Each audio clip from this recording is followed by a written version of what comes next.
പറയ് കിരൺ, ഈ ആരവിനെ ആ അമ്മയുടെ മുമ്പിൽ എത്തിക്കാൻ നിനക്ക് കഴിയോ?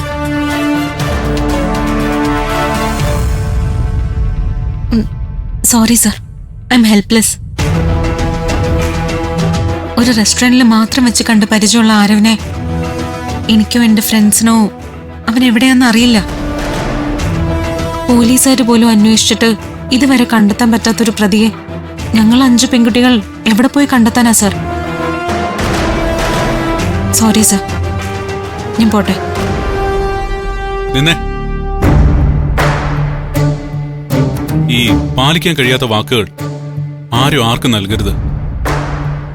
നടക്കാത്ത സ്വപ്നങ്ങൾ കാണാൻ ആരെയും പ്രേരിപ്പിക്കുകയും ചെയ്യരുത്. തമാശയായിട്ടാണെങ്കിൽ പോലും അതിനിരയാകുന്നവർ അവര് നിശബ്ദമായിട്ട് നമ്മളെ ശപിക്കും.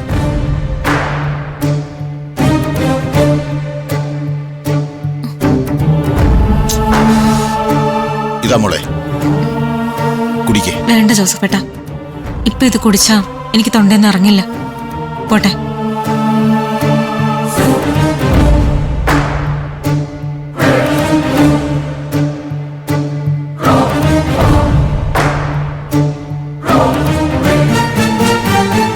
ഇവളെന്താ തനിച്ചിവിടെ വന്നത്? Hi doctor. ഹായ്. കിരണിനെ ഇങ്ങോട്ടൊന്നും കാണാറില്ലല്ലോ. ഫ്രണ്ട്സ് ആരും കൂടെ വന്നില്ലേ? ഇല്ല. നിങ്ങൾ 5 പേരെ ഒരുമിച്ചാണ് ഞാൻ കണ്ടിട്ടുള്ളത്. കിരൺ തനിച്ചിവിടെ വരാറില്ലല്ലോ. ചിലപ്പോഴൊക്കെ വരാറുണ്ട്. ഗബ്രിയാണോ കിരണിനെ ഇങ്ങോട്ട് വിളിച്ചത്? അതെ, ഗബ്രിയേൽ സർ എന്നെ കാണണമെന്ന് പറഞ്ഞിട്ടാ ഞാൻ ഇങ്ങോട്ട് വന്നത്. ഗബ്രിക്ക് കിരണിനോട് പ്രത്യേകിച്ച് എന്തെങ്കിലും താല്പര്യമുണ്ടോ? അതെന്താ ഡോക്ടർ പറഞ്ഞത് എനിക്ക് മനസ്സിലായില്ല. പല കാര്യങ്ങളും ഞാനും ഗബ്രിയും തമ്മിൽ സംസാരിക്കാറുണ്ട്. അതിനിടയ്ക്ക് കിരണിന്റെ പേര് ഒരു 10 പ്രാവശ്യമെങ്കിലും ഗബ്രി പറയാറുണ്ട്. അല്ല, നിങ്ങൾ തമ്മില് ലൈനാണോ? ഡോക്ടർ, ഗബ്രിയേൽ സാറിനെ പറ്റി അങ്ങനെയൊന്നും ചിന്തിക്കരുത്. ഞാനൊരു തമാശ പറഞ്ഞതാടോ. താൻ അതോടെ എന്നെ സീരിയസ് ആയിട്ട് എടുത്തോ? അല്ല, ഗബ്രിയേൽ എന്തിനാ ഇപ്പൊ കിരണിനെ എങ്ങോട്ട് വിളിച്ചത്? യഥാർത്ഥ കാരണം ഇവരോട് പറഞ്ഞോ ഡോക്ടർക്ക് സംശയമാവോ? ആരവനെ പറ്റി ഇപ്പൊ ഒന്നും പറയാതിരിക്കുന്നോ നല്ലത്. കിരൺ എന്താ ആലോചിക്കുന്ന? എന്നോട് പറയാൻ മടിക്കുന്ന എന്തിനാ? ഇല്ല മാഡം, സാറിനെ വെറുതെ വിളിച്ചതാ. വെറുതെ വിളിച്ച് ഇവളെ കണ്ടോണ്ടിരിക്കാൻ ഇവളാര്? ഗബ്രിയുടെ കാമുകയോ? ഞാൻ പോയിക്കോട്ടെ ഡോക്ടർ, വന്നിട്ട് നേരെ ഒരുപാടായി. നിക്ക്, നിങ്ങളെല്ലാരും കൂടി എവിടെ ട്രിപ്പ് പോയിന്ന് കേട്ടല്ലോ. പോയി. ട്രിപ്പ് എങ്ങനെയുണ്ടായിരുന്നു? എൻജോയ് ചെയ്തോ? ഓ, നല്ല യാത്രയായിരുന്നു ഡോക്ടർ. യാത്ര എല്ലാവരും നന്നായിട്ട് ആസ്വദിച്ചു. അല്ല, ഏത് സ്ഥലത്താ നിങ്ങൾ ടൂറിന് പോയേ? കാറ്റാടിമല. കാറ്റാടിമലയോ? കാറ്റാടിമല എന്ന് കേട്ടതും മാം ഫ്രീസായി പോയല്ലോ. കാറ്റാടിമല ഒരു സംഭവമാണ് ഡോക്ടർ. തിരക്കിനിടയിൽ അല്പസമയം കിട്ടിയാ അവിടെ ഒന്ന് പോണം. മറക്കാനാവാത്ത അനുഭവങ്ങളാ കാറ്റാടിമല നമുക്ക് തരുന്നത്. ഞാൻ പോട്ടെ ഡോക്ടർ. ശരി.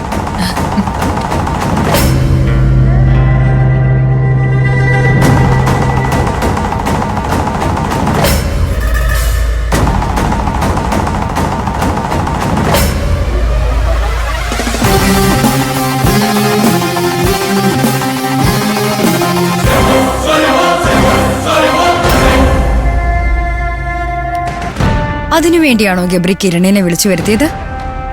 ഗബ്രി അങ്ങനെ ഒരു ഉറപ്പ് കൊടുത്തിട്ടും കിരൺ എന്താ അതൊന്നും തുറന്നു പറയാത്തത്? അംബികയുടെ മകനാണെന്ന് അവരവകാശപ്പെടുന്ന ആരവുമായി കിരണിനും ഫ്രണ്ട്സിനും യാതൊരു കണക്ഷനുമില്ല.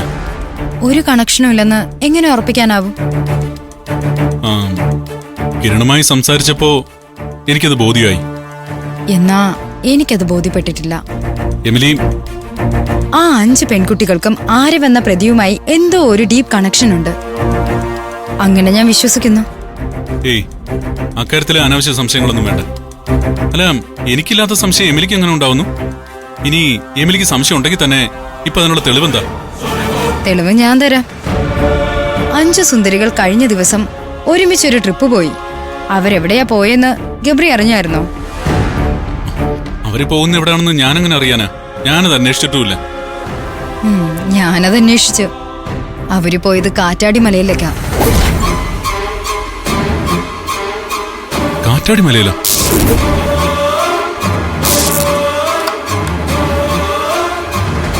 അതേ കാറ്റാടി മലയിലാണ് മാർക്കോ മരണപ്പെട്ടത്.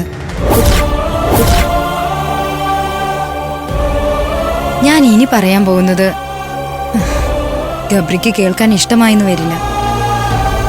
മാർക്കോയുടെ മരണവുമായി ബന്ധപ്പെട്ട് വന്ന അനോണിമസ് കോളാണ് ഗബ്രിക്ക് വന്ന unknown call. Emily, I don't understanding. What is happening? 5 സുന്ദരികളുടെ കൂടെ മറ്റൊരാളുണ്ടായിരുന്നു. കാറ്റാടി മലയിലേക്ക് പോയത് 5 പേരല്ല, അവർ 6 പേരാണ്. വാട്ട്? ഇക്കാര്യത്തിൽ നമുക്കൊരു ക്ലാരിറ്റി ഉണ്ടായേ പറ്റൂ. അതുണ്ടാകും. ഇല്ലെങ്കിൽ നമ്മുടെ നിഗമനങ്ങളും അന്വേഷണങ്ങളും വെറുതെ ആയി പോവും. നിനക്ക് ക്ലാരിറ്റി കിട്ടിയിട്ടുണ്ടെങ്കിൽ നീ അത് പറയണം. ഞാനിപ്പോഴും ഒരു പുകമറയില്ല. ഇപ്പോഴും എനിക്ക് ഈ കാര്യത്തിൽ ഒരു വ്യക്തതയില്ല. എനിക്ക് വ്യക്തതയുണ്ട്. ആരവെന്ന പ്രതി ഒരു ഗോസ്റ്റാണ്. അവനൊരു ഹ്യൂമൻ ബീയിങ് ആണെങ്കിൽ അവനെ 5 സുന്ദരികൾ സംരക്ഷിക്കുന്നുണ്ട്. അവർ അവനെവിടെ ഒളിവിൽ പാർപ്പിക്കുന്നു. അവനാണ് ഇതെല്ലാം ചെയ്യുന്നത്. അവനാണ് ഗബ്രിയെ കോൾ ചെയ്യുന്നത്. ഇവിടെ നമുക്ക് അനുഭവപ്പെട്ട അസ്വാഭാവികതകൾക്കെല്ലാം പിന്നിൽ ആരവാണ്. ഇനി കണ്ടെത്തേണ്ടത് ഒറ്റൊരു കാര്യം മാത്രം: ആരവ് ഗോസ്റ്റ് ആണോ അതോ ഹ്യൂമൻ ബീയിങ് ആണോ എന്ന്. It's unbelievable. No, it is believable. ഞാൻ അവനെ കണ്ടെത്തും. ഗബ്രിക്ക് ഇതുവരെ അഴിച്ചെടുക്കാൻ പറ്റാത്ത കുരുക്കുകൾ ഞാൻ അഴിച്ചെടുക്കും. അവൻ ഗോസ്റ്റ് ആയിരുന്നാലും ഹ്യൂമൻ ആയിരുന്നാലും ഞാൻ അവനെ വെറുതെ വിടില്ല.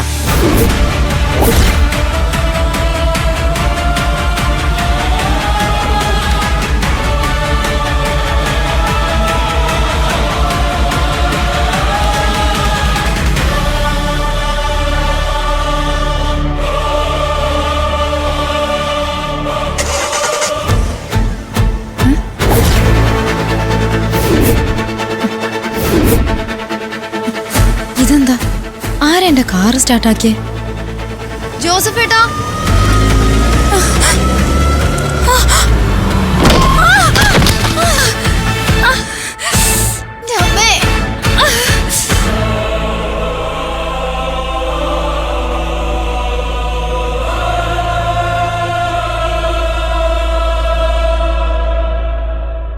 ഇതിനായിരുന്നോ ഗബ്രിൽ സാർ വിളിച്ചേ? ഇങ്ങനൊരു സഹായം എങ്ങനെ ചെയ്തു കൊടുക്കും? ഇവൻ കുഴപ്പത്തിലാവുന്ന കാര്യമാണല്ലോ. അംബിക ആന്റി ഇപ്പോഴും ഇവനാണ് അവരുടെ മകനെന്ന് പറയുന്നതാ മനസ്സിലാവാത്ത. അവരത് തന്നെ ആവർത്തിച്ചോണ്ടിരിക്കുക. ആരവിന്റെ പടം കാണിച്ചാ അതാണ് അവരുടെ മകനെന്ന് അവര് പറയുന്നേ. ആ